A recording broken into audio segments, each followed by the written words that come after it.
Mathematical concepts करने हैं. One of them is integration and then we have to do the graph plotting. और फिर हम start करेंगे kinematics next chapter. Integration is summation. Summation तब जब हम किसी भी फंक्शन की कॉन्टिन्यूअस वैल्यूज को ऐड करते हैं. x equals to 0, x equals to x1, सारी वैल्यूज को ऐड करने के लिए we have to do the integration. Integration of y over dx. एक छोटे से इंटरवल में अगर हमें फंक्शन की वैल्यू पता है, this is a very very small interval dx, और उसमें जो फंक्शन की वैल्यू होगी y, this is represented by the length of this line. ऐसे जितने भी इंटरवल्स होंगे उन सबके लिए सम करना, that is called integration. Integration of y with respect to x represents summation of all the values of y. Summation of all values of y. Integrate करना मतलब सम करना. तो जो इंटीग्रेशन समेशन होता है कुछ नंबर्स के लिए, that will convert to integration. That is the simple use for integration.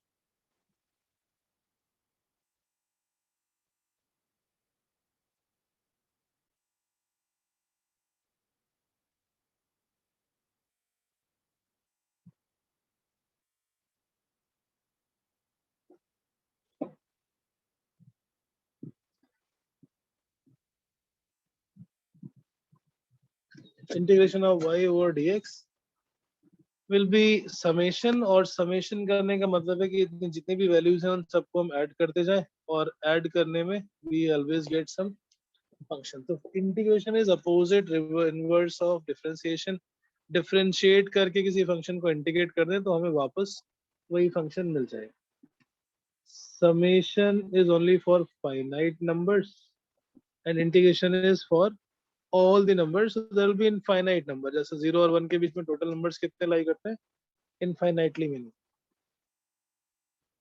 तो जैसे प्रैक्टिकली कहाँ यूज करेंगे, अगर हमें किसी बहुत छोटे से टाइम इंटरवल में डिस्प्लेसमेंट पता है और हमें बताना हो t इज इक्वल टू 0 से t इज इक्वल टू 10 के बीच में, हम उसको इंटीग्रेट करेंगे फ्रॉम 0 टू 10. जब हम लिमिट नहीं लगाते हैं that is called indefinite integration. This we discuss. Indefinite का मतलब है हमें कोई फंक्शन मिलेगा, x का फंक्शन x के जैसा ही कुछ मिलेगा, result will also be like x. जब हम डेफिनेट इंटीग्रेशन करते हैं, definite integration is from the definite integration is from initial point x1 to final point y1 x2, which is also called as the limit of integration of y over dx. जब हम different integration करते हैं तो हमें ये बताइए कहाँ से कहाँ तक इंटीग्रेट करना है, x1 to x2.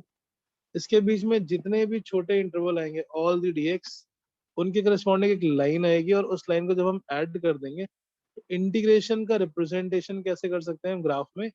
अगर हम इन सारी लाइंस को ऐड करते हैं तो we will get this area. Integration always represent और equal to area under the graph. उस ग्राफ के अंदर का area bounded with x axis. ये हम उसके भी ज्योमेट्रिकल इंटरप्रिटेशन समझ रहे हैं. We will come back how to solve it. जैसे डिफरेंशिएशन रिप्रेजेंट करता है rate of change, integration represent करता है समेशन. तो एक तो ये समेशन है for all the values, plus what does it represent in the graph. जब indefinite लिखोगे तो कुछ कुछ उसका रिप्रेजेंटेशन नहीं है, but when we write this in the different integration, then different integration means it represent the different integration means it represent the area bounded by the curve. और इसकी हमें limits पता होनी चाहिए, limits of integration from x1 to x2.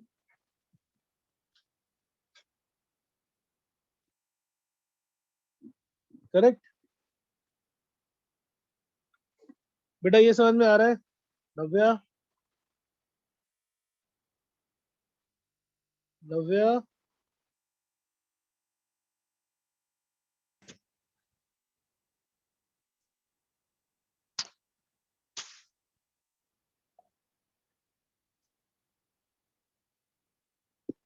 Okay fine, very nice. क्या हो गया भाई, लोग निकल लेते हैं कुछ। इंटरनेट इशू किस वीकेंड पे ज्यादा होता है, पता नहीं। ओके, फॉर एग्जांपल हमने कुछ फॉर्मूले किए थे। पहला फॉर्मूला था इंटीग्रेशन के लिए, integration of X to the power N, integration of X to the power N becomes x to the power n plus 1 divided by n plus 1. This formula is applicable for all values of n except minus 1. N should not be minus 1. First formula. जैसे integration of root X dx x to the power half, integrate करोगे तो x to the power 3/2 divided by 3/2 आ जाएगा। 2/3 x raised to power 3/2. Integration of 1 upon x square x to the power minus 2, which become minus 2 plus 1 divided by minus 2 plus 1, x to the power minus 1 divided by minus 1, which is minus 1 by x.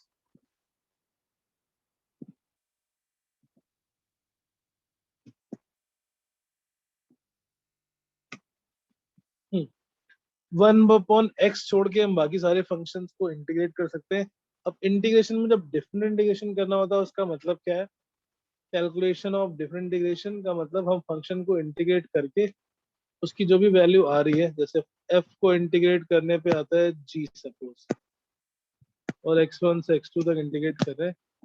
So if it comes out g, जैसे यहाँ पे root x का आ गया 2/3 x to the power 3/2, जो भी function integrate करने के बाद आएगा उस फंक्शन की value at upper limit minus value at lower limit, this is the formula for definite integration. Different integration is always value of the function at upper limit minus value of the function at lower limit.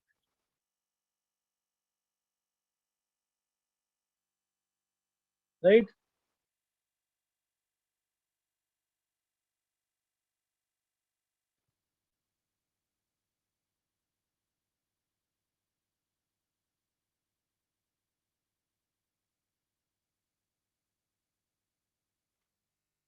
अब ये जो function है different integration का, इसको कैसे करते हैं? Let's see.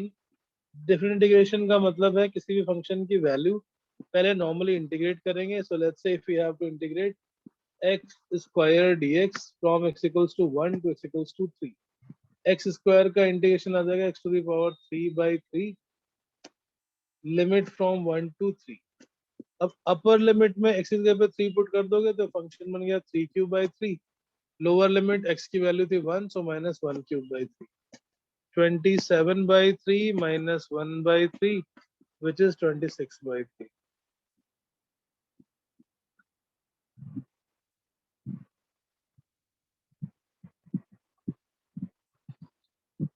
Understood, Nikshay? Yes, sir.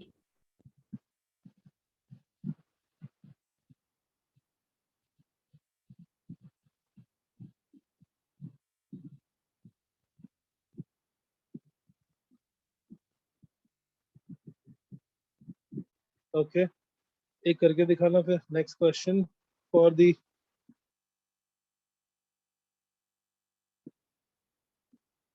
Integration of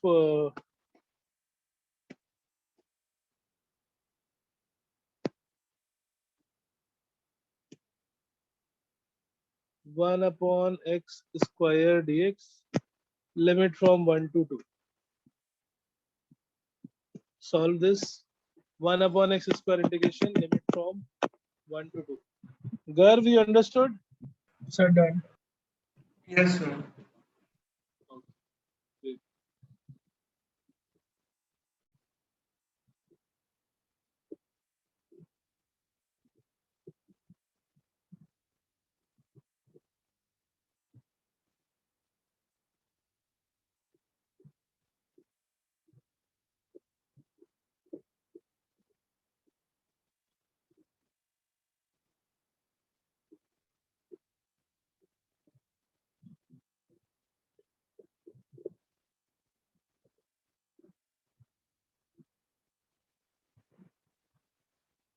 What is the answer?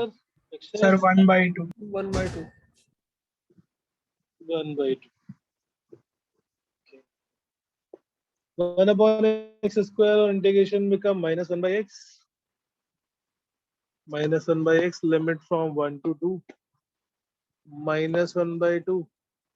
Minus of minus 1. Minus half plus 1, so that become 1. Next question is, calculate the area of sin x, y is equal to sin x, from x equals to 0 to, calculate the area bounded by, sin x नहीं, y is equal to 3x square from x equals to 1 to x equals to 3. 1 और 3 के बीच में कितना इसने area cover कर रखा है? We have to find this area.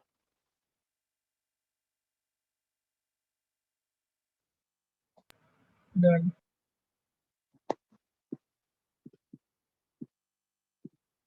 Achman, Yes, sir.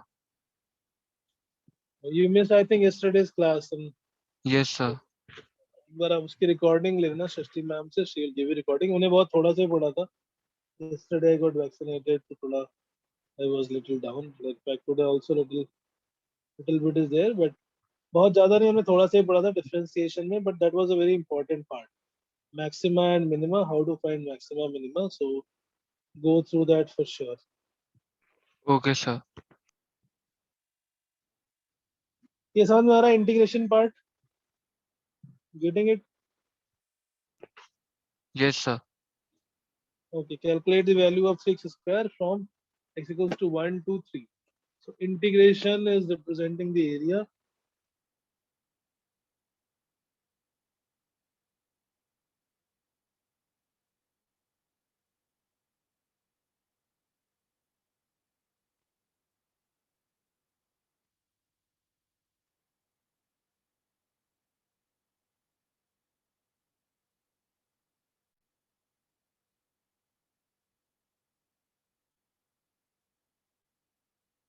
Yes.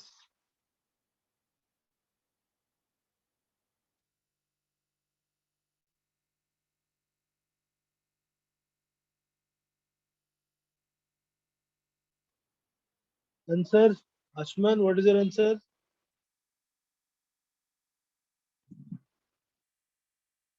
Doing it, sir.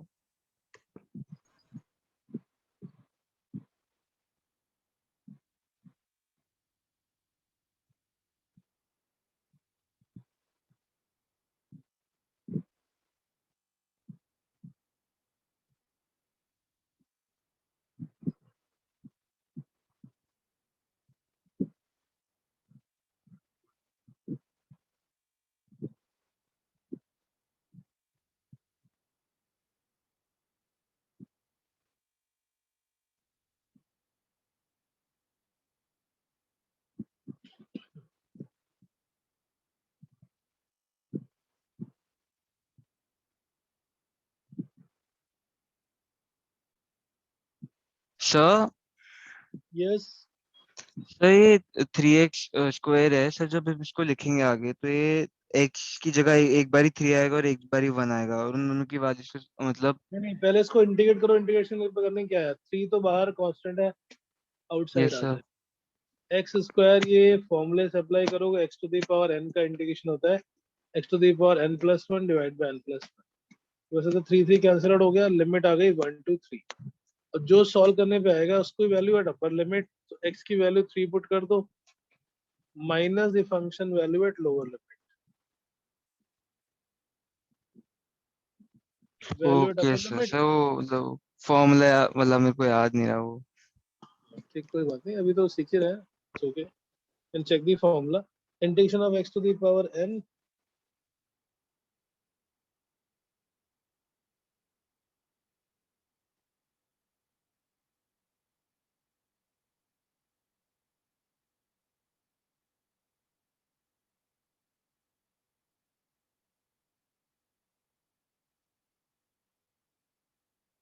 right?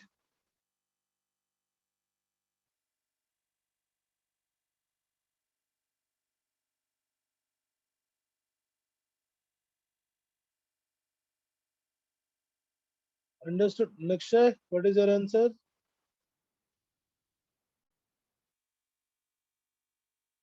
Nakshay,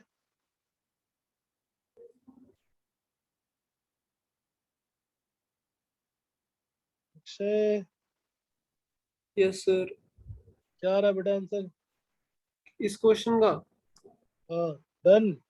बहुत पहले कर लिया था मैंने। बहुत पहले कर लिया था, वेरी गुड।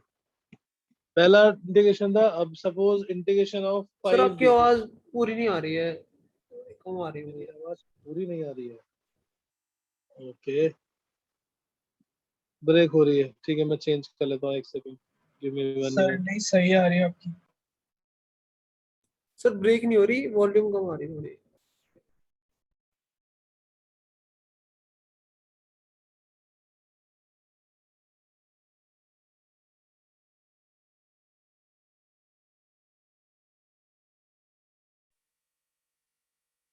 6 yes sir. अभी आ रही है, यस सर। ओके। हाँ, इंटीग्रेशन ऑफ 5 dx कैसे करेंगे ये?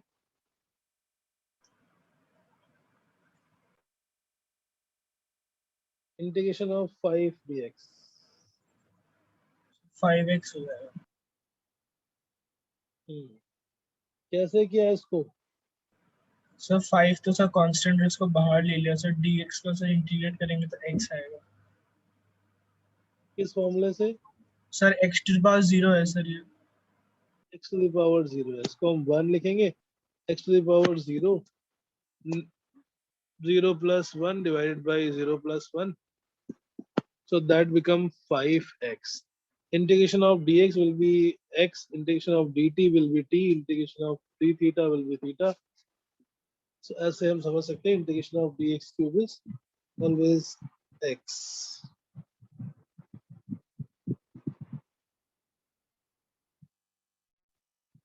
right?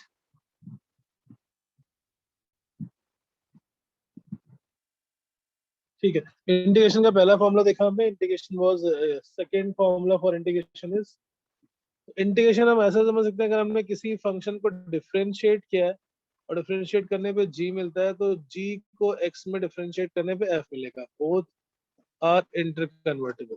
एक फंक्शन को इंटीग्रेट करके फिर डिफरेंशिएट कर दे, then we get same thing again. So second is d by dx of sin x। अब sin x को डिफरेंशिएट करने पे वो मिलेगा जिसका इंटीग्रेट कर रहे हैं हम, integration of sin x will be that function जिसका डिफरेंशिएशन sin x होता है। cos x का डिफरेंशिएशन क्या होता है? Rn, differentiation of cos x is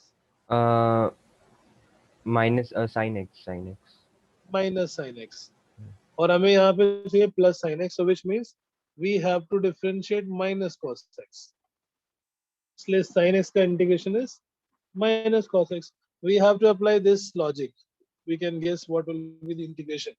Integration will be that function which on differentiation gives the actual function, right? You understood this concept? किसी function का differentiation वही होगा, इंटीग्रेशन वही होगा जिसका differentiation that function is.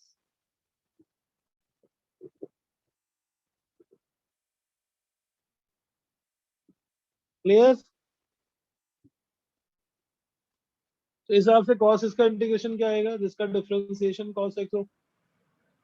Plus cos sin x x। sin x, sin x का differentiation होता है cos x, इसलिए cos x का इंटीग्रेशन हो जाएगा प्लस sin x। अब इन सब में हमें प्लस ही लिखना चाहिए, बट फिजिक्स में एज आई टोल्ड हमेशा जब भी हमें यूज करना होगा तो कुछ ना कुछ लिमिट लिखी होगी कि हम हमेशा कैलकुलेट कोई है तो वेलोसिटी करेंगे या एक्सेलरेशन करेंगे या मोमेंटम करेंगे या फोर्स करेंगे, ऐसे हम फर्जी में इंटीग्रेट नहीं करेंगे। So we have to use the limits always, और लिमिट कैसे लगाते हैं? Value of function at upper limit minus value of function at lower limit. Third is integration of tan x, tan छोड़ दो, tan वाला आप मैथ्स में पढ़ना, हमें जरूरत नहीं पड़ने वाली है। sec स्क्वायर x का इंटीग्रेशन आ जाएगा tan x, क्योंकि tan x का डिफरेंशिएशन होता है sec square x। Integration of e to the power x, it is e raised to power x only,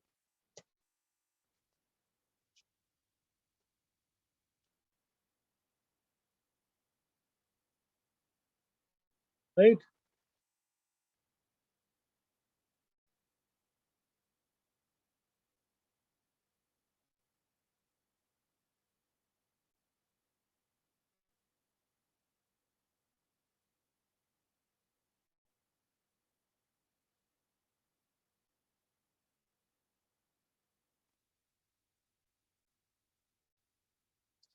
क्योंकि x का डिफरेंशिएशन भी x होता था, इसलिए इसका इंटीग्रेशन भी x ही हो जाएगा।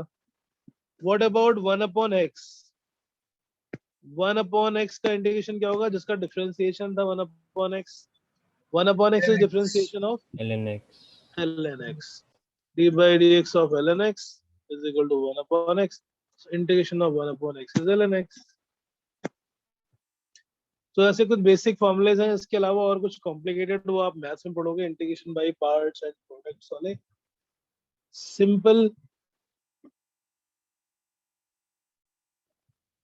simple integrations, these are the formulas. Now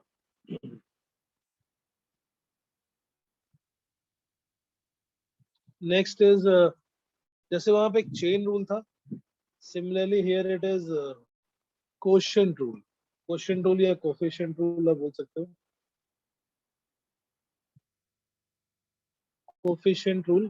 Coefficient rule is used for the integration जब किसी फंक्शन में x का कोफिशिएंट आ जाए।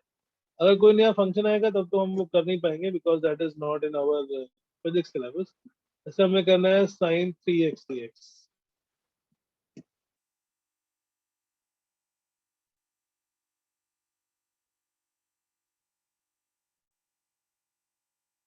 Yes,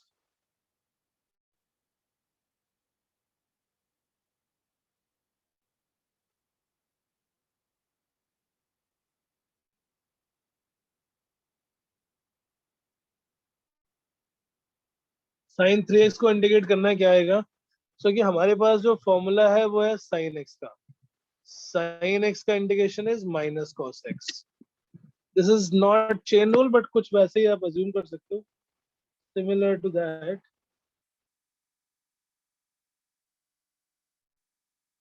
similar to that. अब ऐसे फंक्शन में यहाँ पे x होता था, here in place of x it is 3x, तो यहाँ पे बस कोफिशिएंट एक कुछ आ जाएगा। We will assume this 3x as t।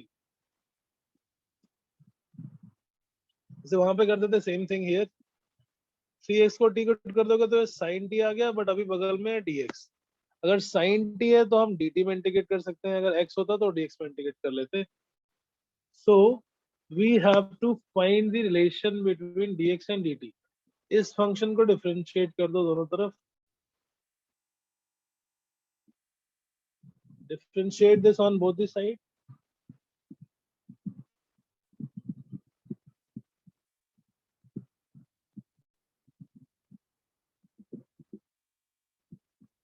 Right, differentiate कर दो दोनों तरफ, क्या मिलेगा हमें? We will gate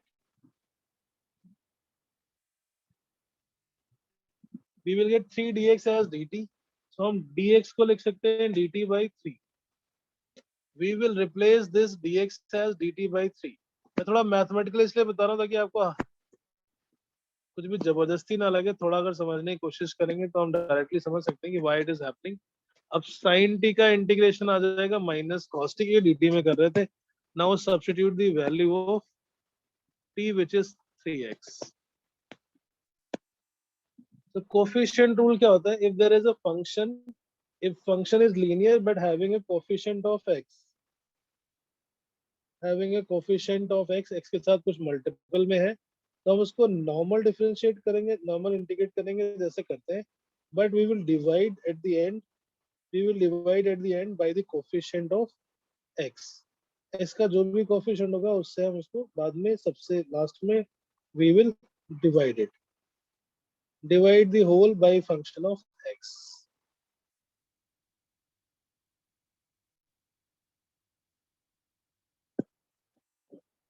coefficient rule तब अप्लाई करते हैं when function has multiple of function is linear having coefficient of x. Linear मतलब कि पावर x की 1 ही होनी चाहिए बट x के साथ कुछ कोफिशिएंट है 1 2 3 4 5. तो जितना इसके साथ आ गया कोफिशिएंट उस कोफिशिएंट से लास्ट में हमें डिवाइड कर देना. That's the only thing we have to take care here. Always divide by the whole function by the coefficient. तो जैसे सपोज है e to the power 5x. अब ex का इंटीग्रेशन होता है e raised to power x, so e to the power 5x का हो जाएगा 5x. Just divide by 5. So another example. तो वो t भी करने की जरूरत नहीं है, मैंने सिर्फ एग्जांपल करके दिखाया कि वो आता कहाँ से. Why does the coefficient go at the denominator?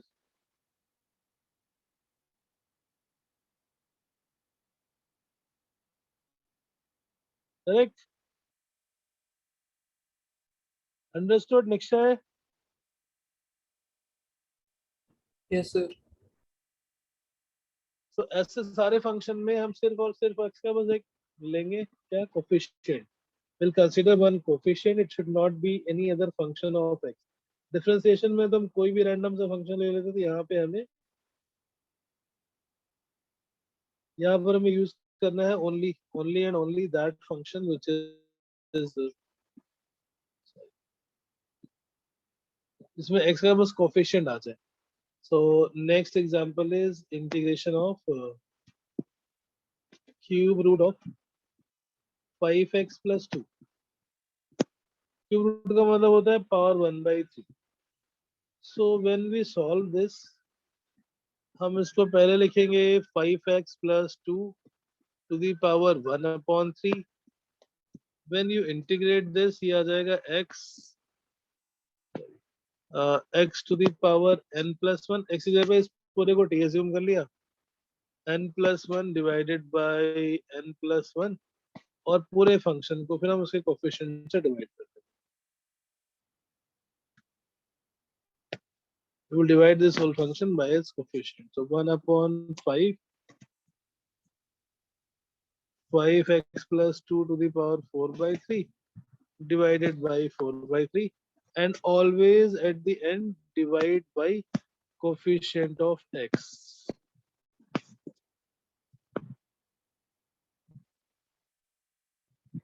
The whole function has to be divided by the coefficient of x at the last.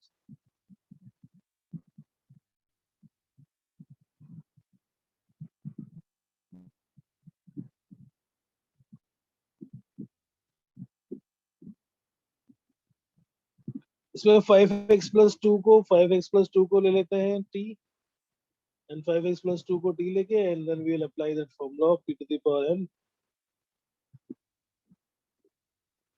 Correct?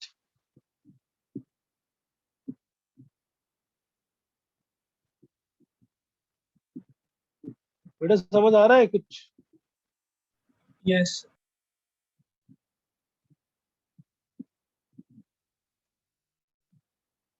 Okay.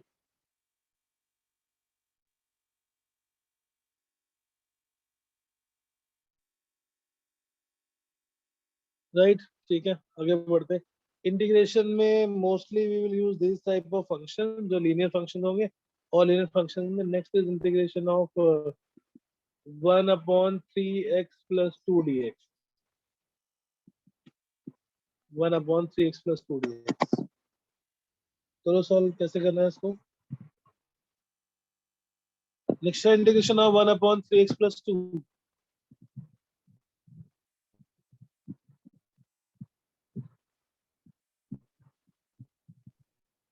Sir इसमें x minus 1 नहीं है. तो बेटा हम तो नीचे करें ना, 1/x को तो इंटीग्रेट कर सकते हैं. x minus 1 हो तो भी कर तो लिया ना, अब हमने उसका फॉर्मूला कर लिया. This formula will not be applicable. इस फॉर्मूले में नहीं हो सकता, बट अगर n minus 1 हो जाए तो ये 1/x बन जाता है. और 1/x के लिए क्या है, integration is ln x. One upon x को इंटीग्रेट नहीं कर सकते, ऐसा बिल्कुल नहीं है। वन अपॉन एक्स का फॉर्मूला उस पावर वाले से नहीं आएगा, x to the power n वाले से नहीं होगा related, it is different formula.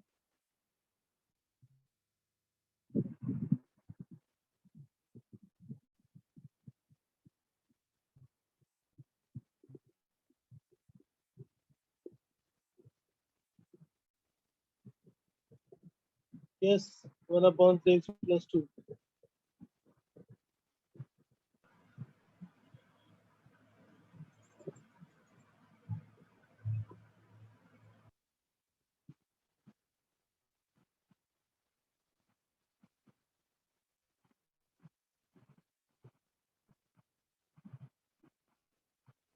Diksha, what will be the answer?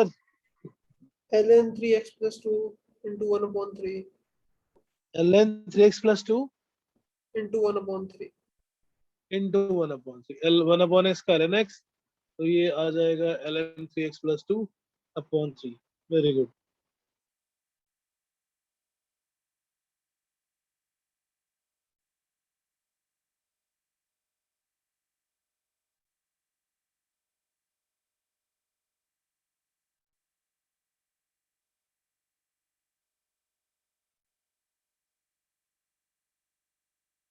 Okay,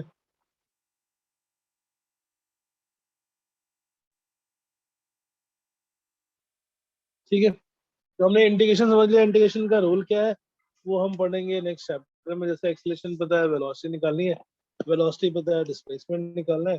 differentiation का exactly opposite, rate of change, उसका अपोजिट हम कर देंगे तो we will get exactly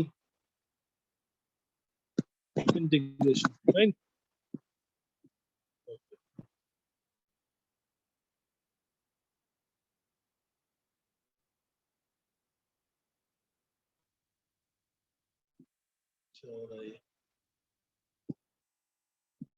Navya, you joined little late. You understood this integration part? Should I explain again? Internet issue? Yes, sir. Actually, I'm not at home, so Navya? yes, sir. I joined on time, but sir, I got disconnected because I'm not at home right now. I'm out of station, so the network here is extremely bad. I don't know how I'll be able to do the test today at 7 also. Okay, okay, okay. No problem. I thought maybe you're not understanding. That's why you left. No, Okay, no, sir. That was not it. okay. Sure.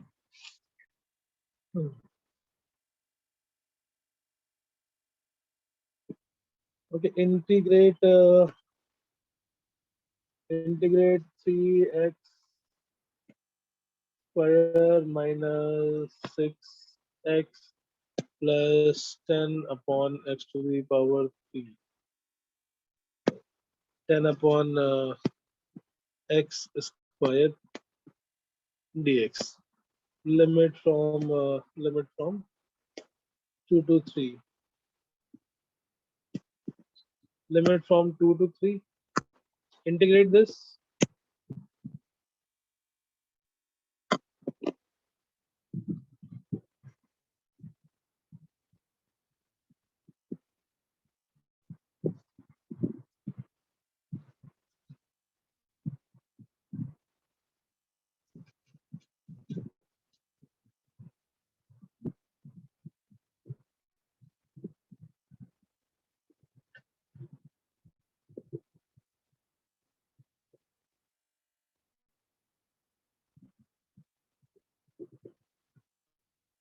Yes, integrate this.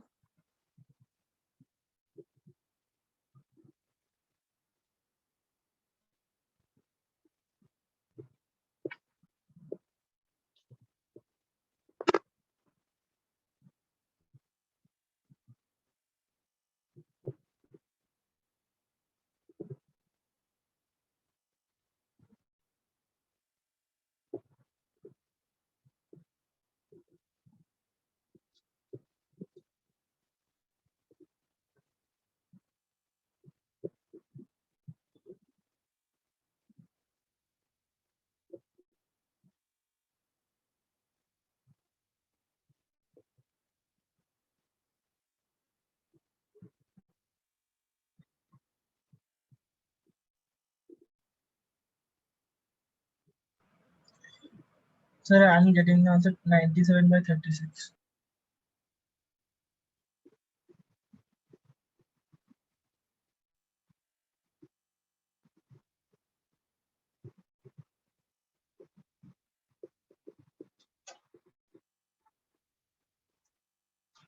Okay, what is the answer?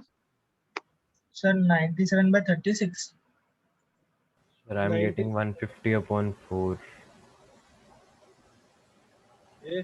Aryan, Yes. कितना फिर से बोला? 150 upon 4. 150 upon 4. Okay, 3x square हो गया x cube by 3. 6. X का integration x square by 2. And 1 upon x square is minus 1 upon x. So minus 10 by x, limit from 2 to 3. 3 gone, this becomes 3x square. X cube minus 3x square minus 10 upon x. Upper limit value put करोगे 3 cube is 27 minus 3 cube is 27 minus 10 by 3. This is the value at upper limit. Lower limit x equals to 2, so 2 cube is 8 minus 12 minus 10 by 2.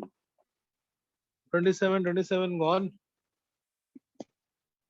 This is how much? 10 by 2 is 5.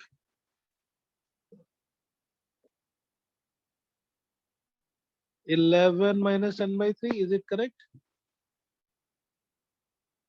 No, sorry. 9 minus, this is 17, 17 minus 8, 9. 9 minus 10 by 3. 17 by 3. Is it coming the answer? आप लोगों का तो कुछ और आ रहा था शायद.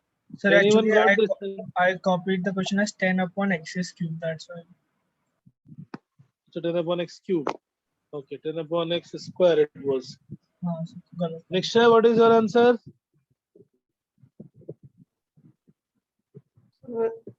ये जो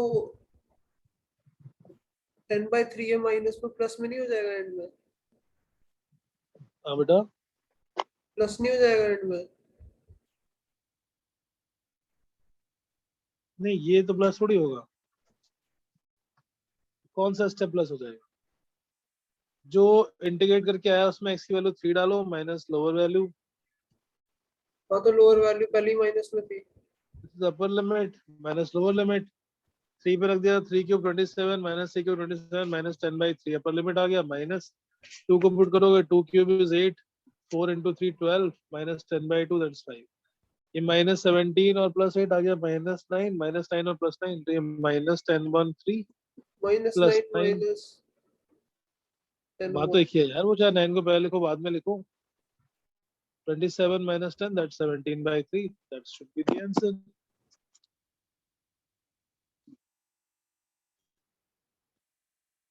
Yes.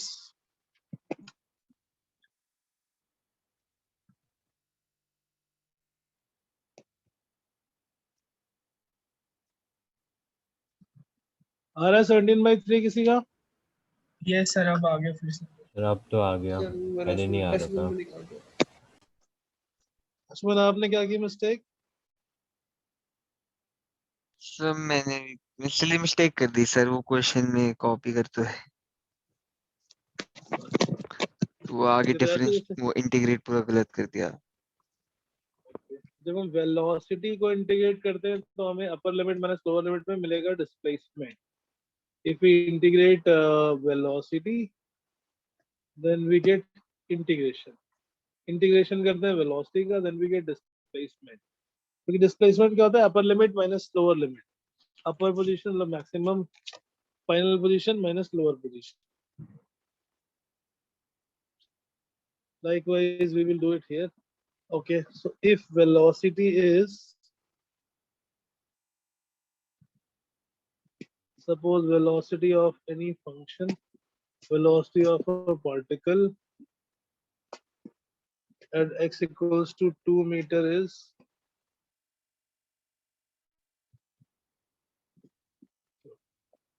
velocity of a particle at time t is given as v is equal to 4t cube minus 3t square plus 5t plus 10.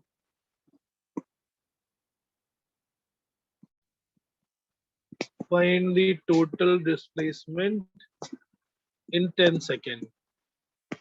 Sorry, total displacement in 2 seconds. Velocity पता है और first 2 seconds में हमें उसका displacement calculate करना है. Velocity into dt. dt will be for a very small time interval. थोड़े छोटे से टाइम इंटरवल में जो डिस्प्लेसमेंट मिलेगा that is represented as v dt. ऐसे जितने भी छोटे छोटे इंटरवल्स हैं हम उन सबके लिए इंटीग्रेट कर लेंगे, then we get total displacement when we apply the limit from t is equal to 0 to t is equal to 2. 0 to 2, 4t cube minus 3t square plus 5t plus 10 dt. Integrate this, solve. So 38 meters. Okay, let them confirm.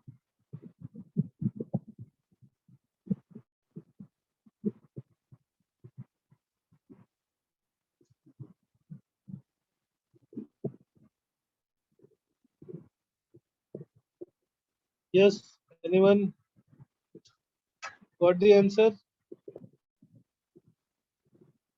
Akshay? Sir एक minute.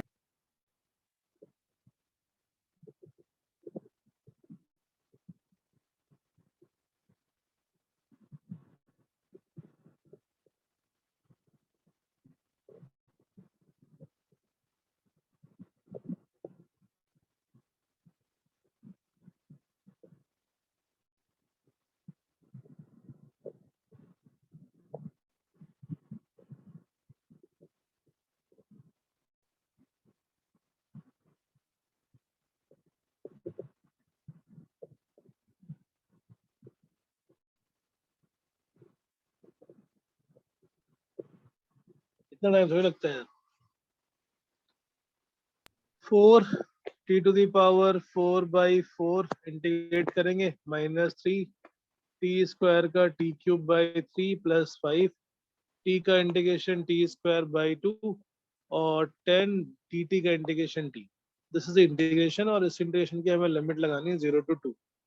First we will integrate normally. So मैंने ऐसी बोली थी 4 4 cancel, 3 to 3 cancel, 5t square plus 10t. t to the power 4 minus t cube, t4 minus t cube plus 5 by 2t square 38 plus 10t. 38.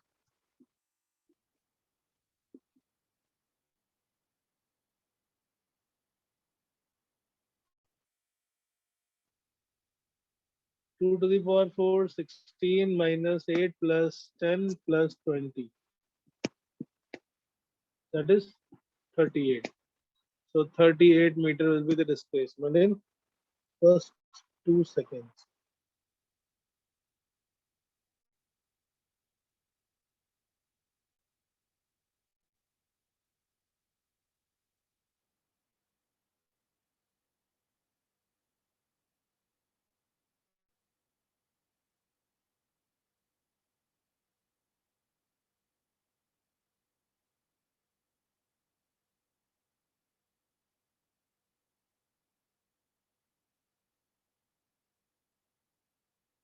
Okay.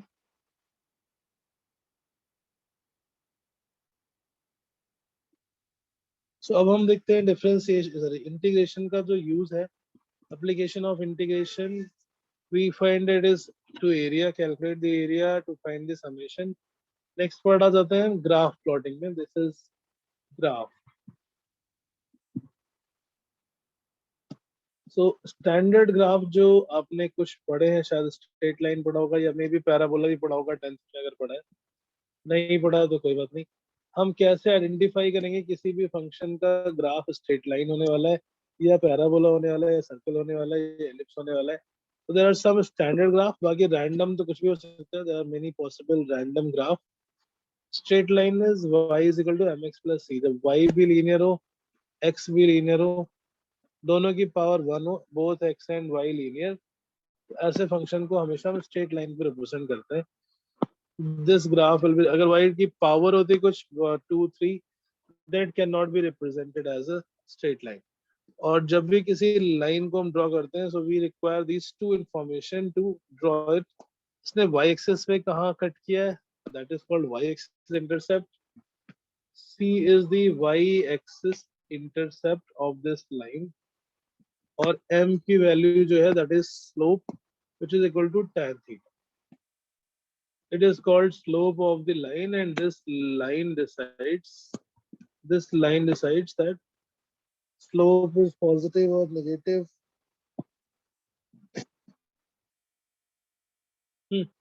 अब theta की value अगर 90 से छोटी होती है, then slope is positive.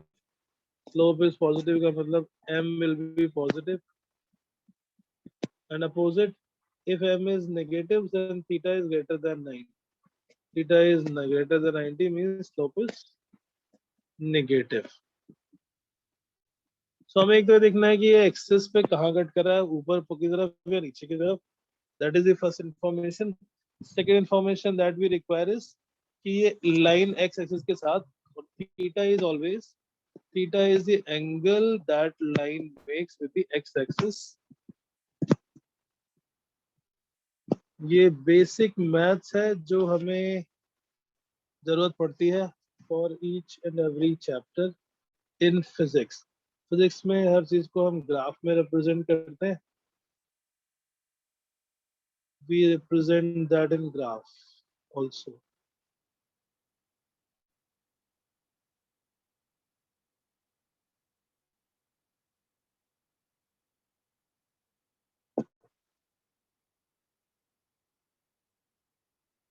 Right?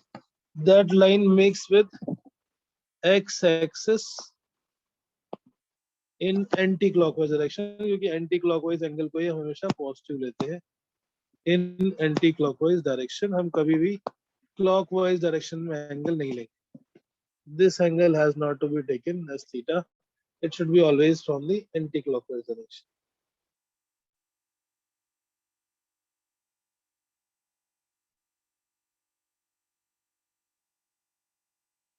Right?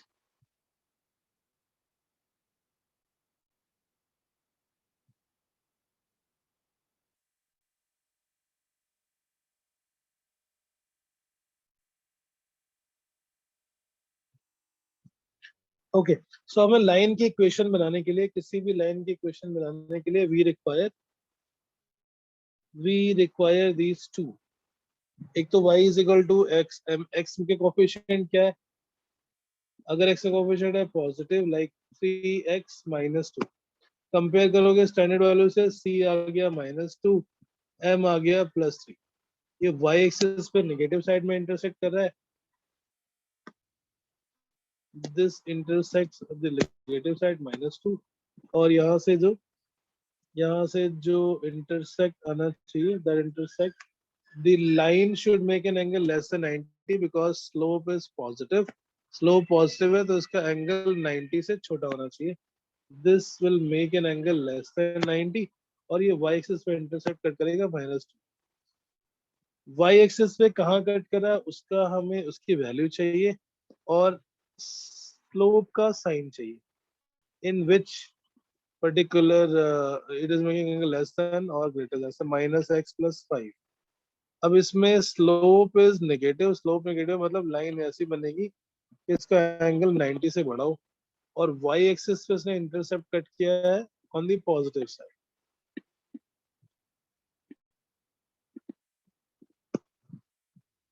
Intersect on the y axis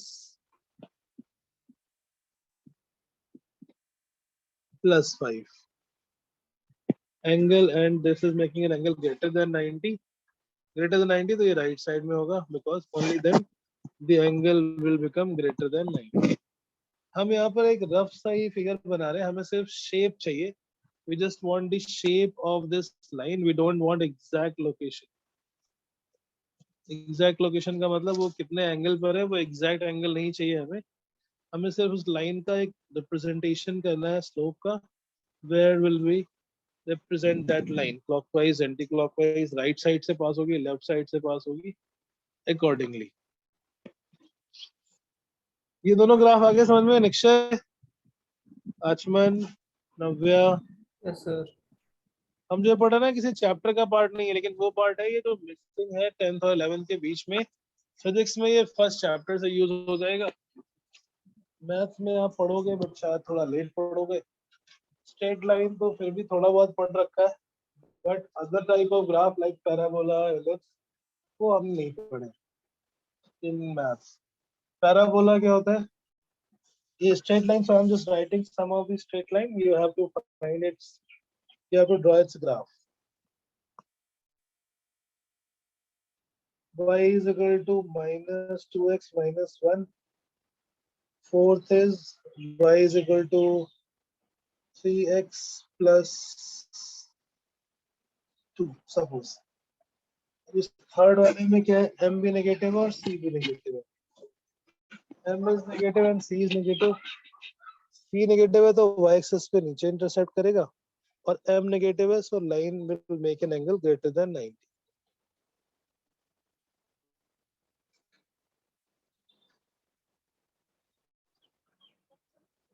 Right?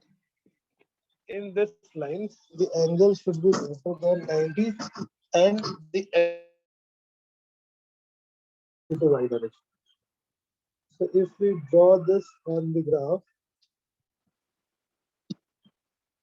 y axis पे नीचे -1, और अब इसका जो लाइन बनी चाहिए वो ऐसी बनी चाहिए कि उसका एंगल होगा greater than 0. Slope is less than 0, so angle should be greater than 90. So that line should pass.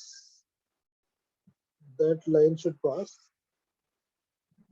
to this direction. ये लेफ्ट में अगर राइट में अगर जाती तो एंगल 90 से छोटा हो जाता. -2x minus 1, y एक्सिस पे इंटरसेक्ट करना है -1 पे, and the slope that this line makes is negative, and therefore it has to be making an angle. It has to be making an angle greater than 90, और ये left side से पास होनी चाहिए, as shown here in this diagram. बड़ा समझ आ रहा है ना लाइन हम कैसे बना रहे हैं? The shape of this line, axis intercept. Yes, sir. Intercept negative है तो नीचे कट करेगा, पॉजिटिव है तो ऊपर कट करेगा. ये फोर्थ वाले में इंटरसेप्ट इज +2. y एक्सिस पे it has to cut at +2. So intercept is positive on y axis. Slope is also positive. Slope positive means line ऐसी बनी चाहिए कि उसका एंगल 90 से छोटा हो. अब ये अगर राइट में बनाएंगे तो greater than 90 हो जाएगा. So it has to be on the left side, so that angle is less than.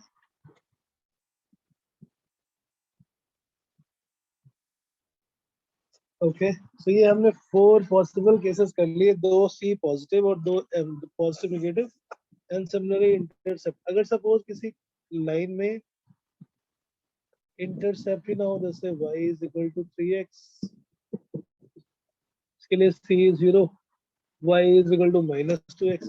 if C is 0 means y axis पे कोई इंटरसेप्ट नहीं है, तो वो लाइन y एक्सिस से ही, ओरिजिन से ही पास होगी. देयर इज नो पॉजिटिव और no negative intercept. The line is passing exactly at the origin. इसमें भी C0 है. C0 means line यहीं से पास होगी. Slope is positive. Slope positive तो line ऐसे पास होगी कि उसका एंगल पॉजिटिव एक्स एक्सिस से acute एंगल हो. इसमें slope is negative. Slope की वैल्यू अगर नेगेटिव आ जाती है तो एंगल 90 से बड़ा होना चाहिए. एंगल 90 से बड़ा है तो line should pass on the opposite side, so that angle should be greater than 90. With the help of the slope sign and with the help of coefficient y-axis intercept, we can roughly draw the equation. We can roughly draw equation of the line on the graph. ठीक है. अब ऐसा हो कि अगर m ही 0 हो जाए, these possible type of all the possible varieties of graph हम कर रहे हैं. If suppose in a straight line graph, if number 7, if suppose y is equal to 2 ohm, इसमें c की वैल्यू तो +2 है और m की वैल्यू हो गई 0. m0 means tan theta 0, tan theta 0 means theta 0 और थीटा 0 का मतलब हो गया this line should be parallel to x axis. ये लाइन x axis के पैरेलल होगी और +2 से पास.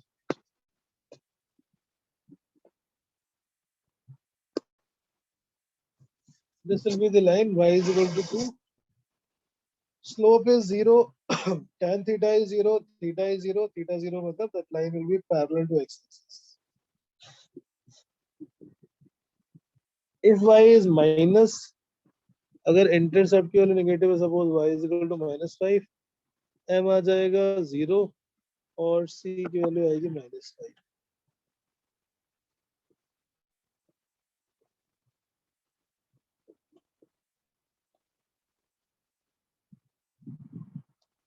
ये नीचे -5 से पास हो रहा है, but again it is parallel to x axis because slope is 0. All these lines are the standard. अब जब हम फिजिक्स में बनाते हैं ग्राफ तो हमें थोड़ा सा दिमाग लगाना होता है फिजिक्स का भी. मैथ्स में तो बस आपको एक फॉर्मूला अप्लाई करना था. Pressure of a gas, suppose pressure of a gas depends upon volume as P is equal to 3V plus 2. Draw its PV graph.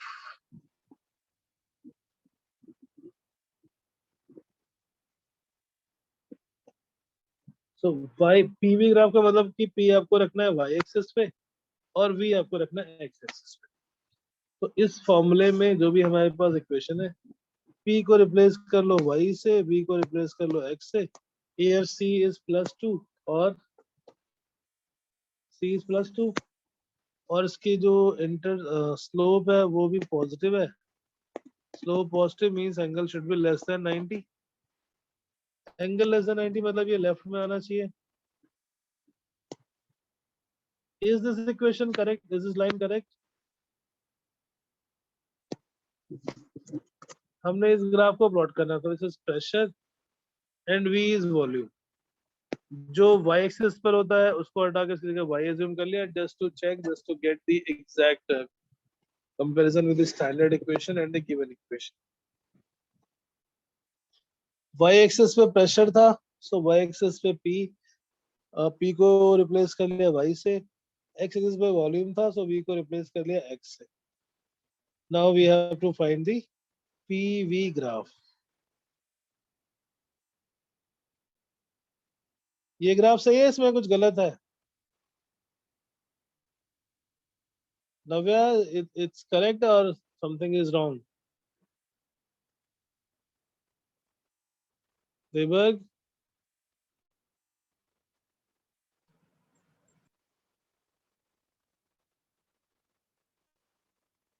Deberg? Yes, sir. Yes. Is it correct or something is wrong? Sir कुछ गलत लग रहा है sir. Positive में नहीं होना चाहिए. क्या बेटा? वॉल्यूम पॉजिटिव में नहीं होनी चाहिए.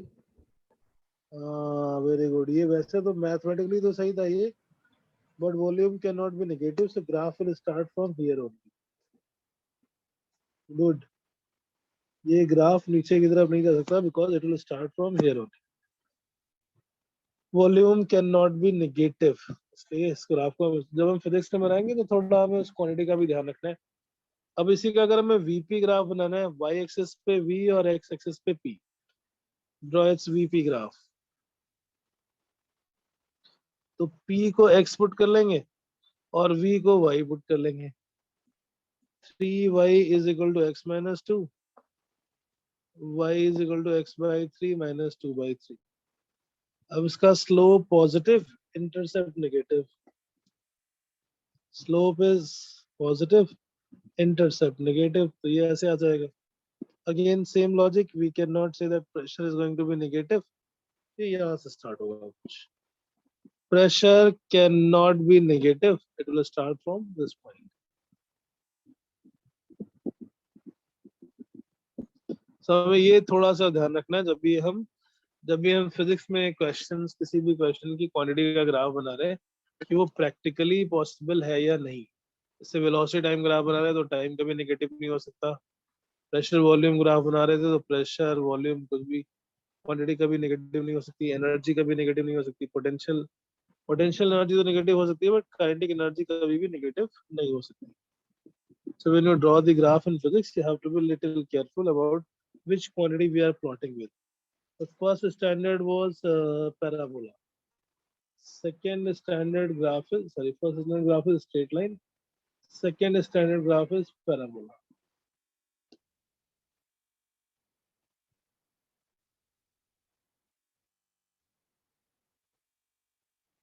So parabola is formed when either x or y, anyone is quadratic.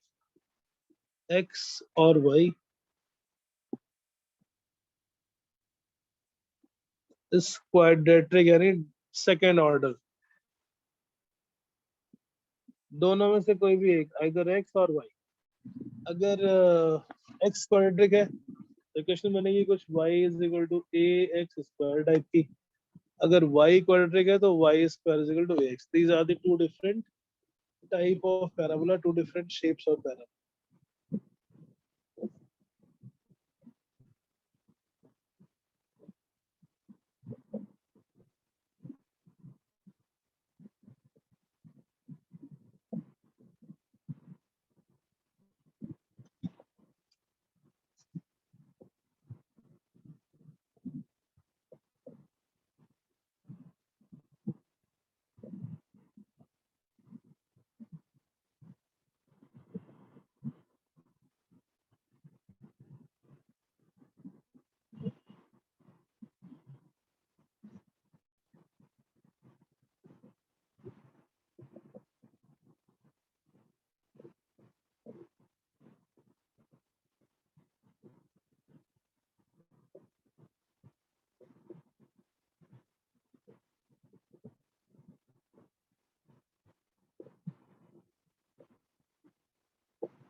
y is equal to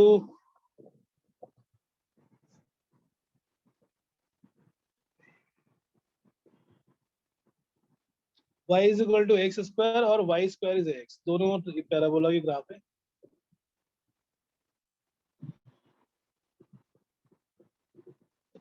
जब हम y is equal to x square बनाते हैं तो उसमें एक लीनियर और एक क्वाड्रेटिक होता है। इसमें y is linear, x is quadratic, और दूसरे वाले में x लीनियर, y क्वाड्रेटिक। तो जो वाला ग्राफ, जो वाला function which ever is linear, जैसे पहले में y लीनियर है तो parabola is symmetric about the linear track. Parabola is always symmetrical about the linear.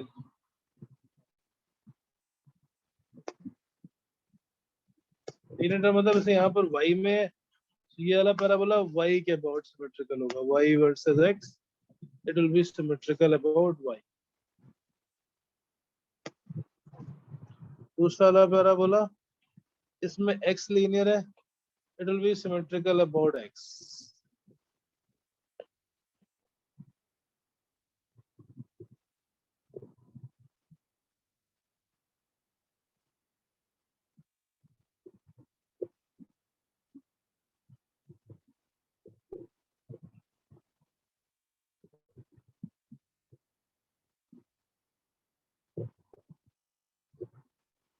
Correct.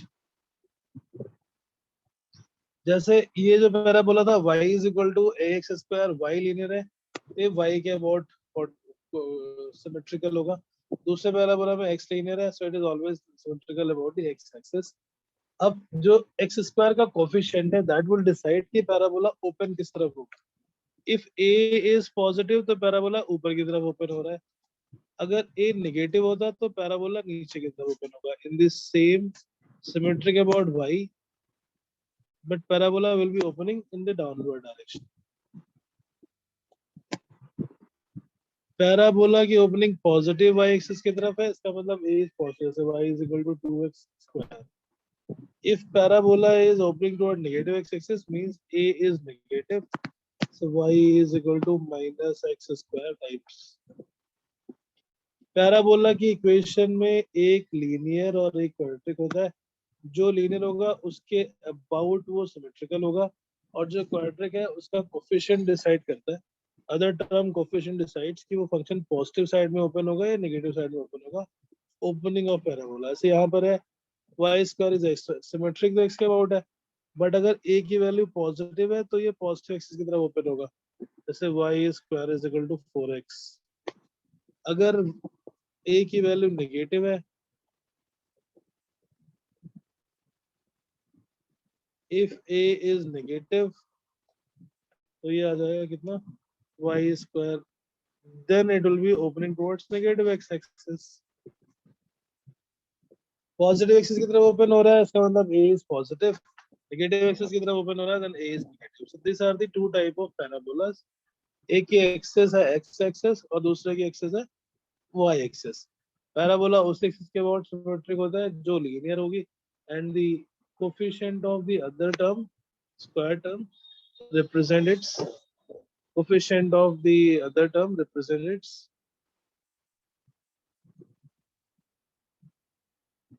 opening of the parabola. It is opening upwards or opening downwards. बेटा समझ आ रहा है? Parabola is one linear one quadratic, दोनों linear में straight line, एक linear एक quadratic में parabola, और लीनियर में दोनों में कोई भी लीनियर हो सकता है, एक्स भी लीनियर हो सकता है, वाई भी लीनियर हो सकता है, डिपेंड करेगा किस टाइप का पैराबोला है। And one axis is linear, जो लीनियर टर्म होगा वो उसकी एक्सिस होगी, parabola is symmetrical about that. Picture समझ आ रहा है? ये कुछ थोड़ा शॉर्ट फॉर्म में है। पैराबोला के बहुत सारे जनरल इक्वेशन होती है जो आप मैथ्स में पढ़ोगे। अभी हम सिर्फ वो वाला पार्ट पढ़ रहे हैं जिसको हमें फिजिक्स में यूज करना है। So this is just the only simplified standard parabola. इसकी ओरिजिन का जो वर्टेक्स होता है वो 0,0। Vertex of this parabola is called, और जो वो ओरिजिन है यहाँ पे, वर्टेक्स इज 0, 0। एक को भी कुछ बोलते हैं बट वो अभी जरूरत नहीं है, that is the part of physics, so leave it. Right, parabola opens towards positive x-axis अगर a is positive, parabola open towards negative x-axis if a is negative, right?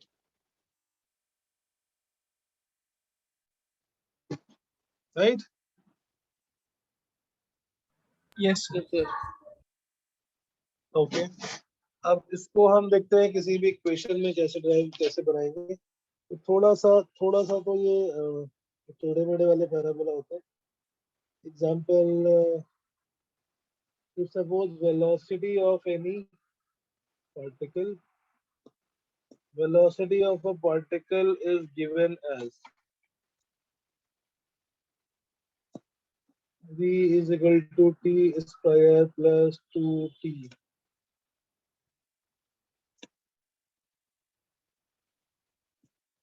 minus 2t plus 5। क्या हुआ ये? Will this equation be straight line or parabola? कैसे decide किया हमने? Because v is linear, t is quadratic. एक linear हो और दूसरा quadratic हो, then obviously it is going to be a parabola. अब लीनियर वाले टर्म के अबाउट सिमेट्रिक होना चाहिए, लेकिन ये वैसा स्टैंडर्ड वाला नहीं है। स्टैंडर्ड में तो सिर्फ इतना होना चाहिए था एक्स स्क्वायर, इसमें और भी कुछ टर्म है, तो हम इसको एक होल स्क्वायर में कन्वर्ट करेंगे। होल स्क्वायर में कन्वर्ट करेंगे मतलब टी स्क्वायर माइनस 2t, इसके साथ कुछ, तो ये ए, अगर हम 1 को सेपरेट कर लेते हैं तो ये v माइनस 4 एक तरफ आ जाएगा और दूसरी तरफ आ जाएगा t माइनस 1 का होल स्क्वायर। अब इसको कंपेयर कर लो, ये y बन गया और ये बन गया x square. Parabola is symmetrical about this new y and x axis. ये था तो ग्राफ v और t का, but this is not the standard parabola जो हमने पीछे इक्वेशन लिखी थी, ये वैसी नहीं है। It is a new type of shifted parabola जिसको बोलते हैं। We have to find out the position of vertex. Vertex कहाँ पे होता था? जब ये y is equal to x, इसमें हमने क्या बनाया, y की वैल्यू है v माइनस 4 और x की वैल्यू है t माइनस 1। वर्टेक्स कहाँ पे होता था इसका, 0 0 पे, which means y should be 0 and x should be 0। ये कंपेयर करके हमने v को y अज्यूम कर लिया, इसको x अज्यूम कर लिया। v इज इक्वल टू 4 और x मतलब था t minus 1, t is equal to 1। इस पैराबोला का वर्टेक्स आ गया v इज इक्वल टू 4 और t इज इक्वल टू 1। यहाँ कहीं पे वर्टेक्स पॉजिटिव है कोफिशिएंट तो ऊपर की तरफ ओपन होगा, और जब इसमें t की वैल्यू 0 पुट कर दोगे तो ये 5 से जा रहा है, तो ये पैराबोला कुछ ऐसा बनेगा। होगा तो इधर भी ऊपर की तरफ, but because time can not be negative so we will not show that parabola. मैंने एक एग्जांपल लेके आपको थोड़ा डिफिकल्ट वाले पैराबोला प्लॉट करने का, जो कि एक्चुअली मैथ्स में ही करते हैं हम। स्टैंडर्ड पैराबोला तो सिंपल था, अगर ये सिर्फ होता v is equal to t square, if this would have been v is equal to t square तो आसान था। v is equal to t square में कुछ नहीं करना है, v is equal to t square means बस वेलोसिटी को y is equal to x square, velocity को y एक्सिस पे, नेगेटिव हो नहीं सकता, ये हाफ ऑफ द पैराबोला बन जाए। Second example, if v square is equal to 3t, इसके लिए v t is linear, so ये बन जाएगा, नेगेटिव साइड में नहीं होगा क्योंकि एक साथ दो वैल्यूज नहीं हो सकती। So these both are the parabola equation, एक में इंक्रीज हो रही है स्लोप, दूसरे में स्लोप डिक्रीज हो रही है।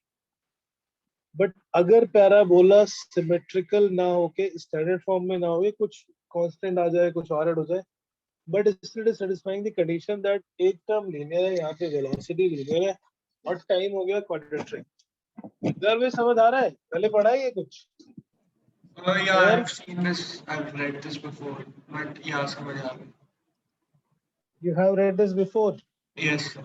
Last year. Okay, very nice. ठीक है, very good.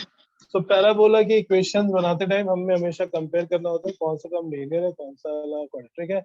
If it is not the standard one shifted parabola, तो हम उसको एक शिफ्टेड फॉर्म में चेंज करके y0 x0, इससे हम कैलकुलेट करेंगे इसके वर्टेक्स।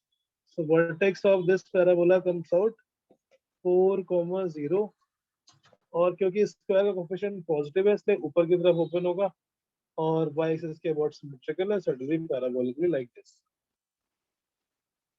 करेक्ट, ठीक है। पैराबोला की इक्वेशन देख के बस हमें ऐसे पता पड़ेगा कि अगर एक टर्म लीनियर है दूसरा टर्म क्वाड्रेटिक है, it will be a parabola equation.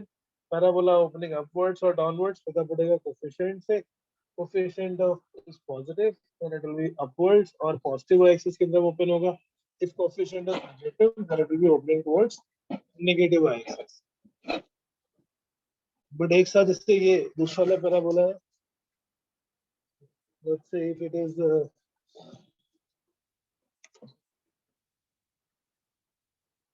if pressure of a gas depends upon volume as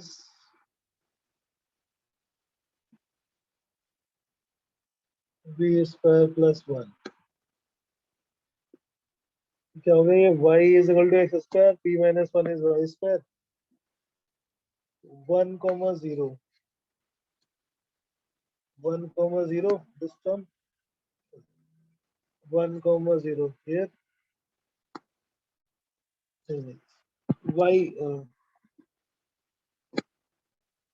compare करोगे तो y is equal to x square से y है प्रेशर, तो y की वैल्यू आ जाएगी 1 and 0, this will be a parabola like this, but again it cannot be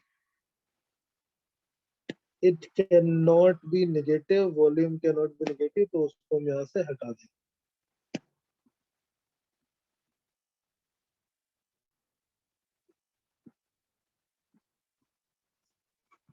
If in the same question it says draw V versus P graph, draw VP graph of the same equation. So it will be V square is P minus 1, Y square is X minus 1.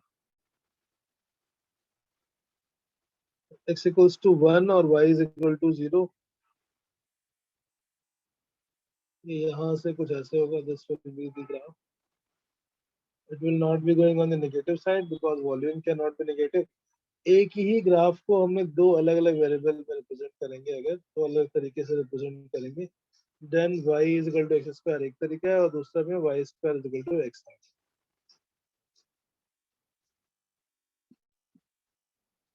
These are the same graph, पहले में PV है और दूसरे में VP graph है.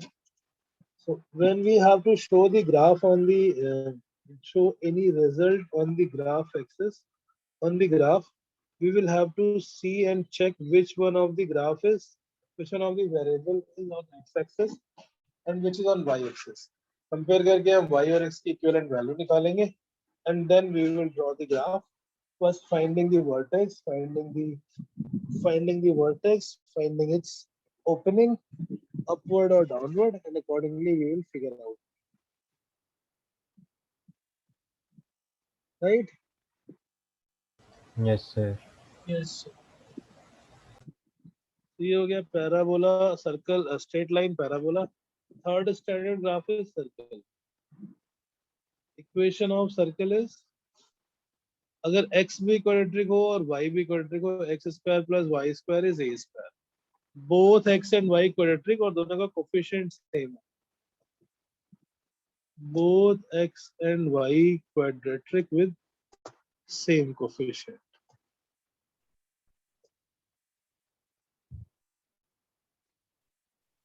दोनों का अगर कोफिशिएंट सेम है, then it will be a straight line. और इसका straight line जो होगा वो, it will be passing through origin. It will be passing through origin means the center is origin और इसका जो radius है वो है a, radius is a. अगर इक्वेशन लिखते हैं हम x square plus y square is equal to a square, then that means center is 0, 0 and its radius is equal to a.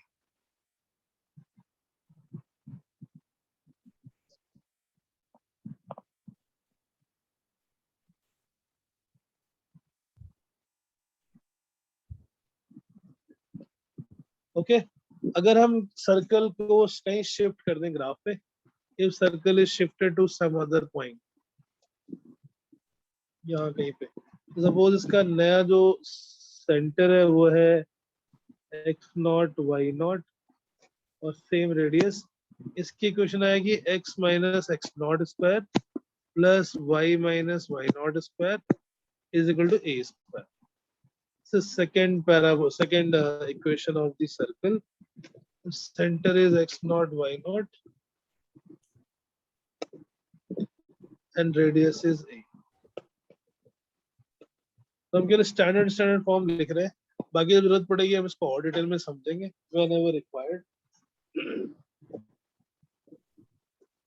Straight line both linear, parabola एक linear एक quadratic, and circle both linear with same coefficient. Ellipse and hyperbola. Circle में both should be square, both should be having the same coefficient. Ellipse. हाँ बेटा.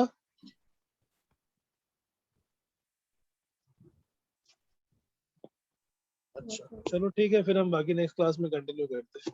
अच्छा testing भी है कुछ. Thank you, sir. Okay. Thank you, sir.